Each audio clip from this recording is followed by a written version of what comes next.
So this Thanksgiving in 2010, I was on my way as a guest chef. I was assistant city manager of Austin. That's what brought me to Texas in 2000. And we have an annual feast for the needy. And I was on my way to cook, and a guy on his cell phone broadsided me here as I was riding. This was a two-wheel bike, full-dressed Indian. When he hit me, it knocked my leg, and it fell here and got stuck between my motorcycle and his car. So as he tried to hit and run, he dragged me, grinding my leg down like a pencil in a pencil sharpener.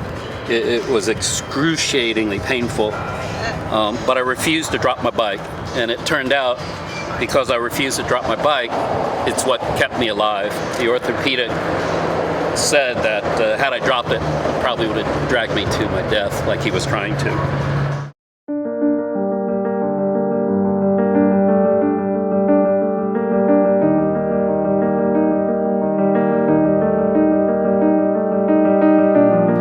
I've been blessed with just amazing care. It was during my physical therapy. I was in the hospital, went in on a Tuesday, and I got let out Monday. And so I entered physical therapy immediately. The only thing that went through my head was, I need to take care of my family. I need to somehow get back to my life. So I knew a wheelchair wasn't an option for me. I went straight from the hospital bed to forearm crutches, and then from forearm crutches to a prosthetic. And having lost everything financially, I said, well, what can I, and I couldn't go back to what I was doing before. It was too physically demanding.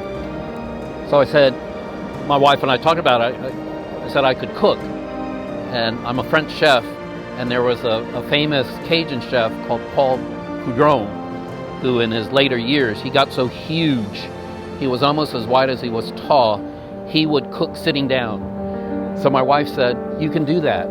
So that's where I came up with this idea. So I decided to open a biker bar that was more than a place to eat, more than a place to rest. I'm a teacher, I'm a healer.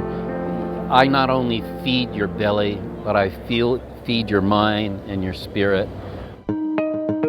When I first went to Austin Prosthetics, at that point I didn't know who I was going to see.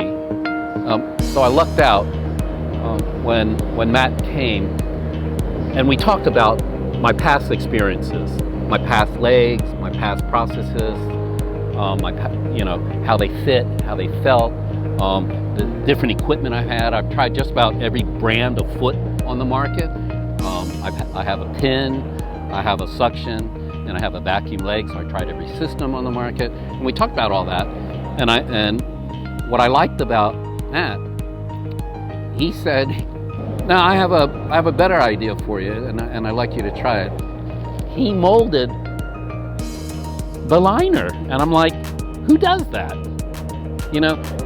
Normally that inner liner is just a soft latex thing, and it hugs on the best it can. But the socket part is custom, so we're used to that. But he did every layer, and it's like, wow.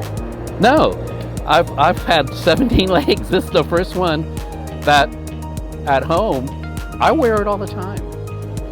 I love my legs.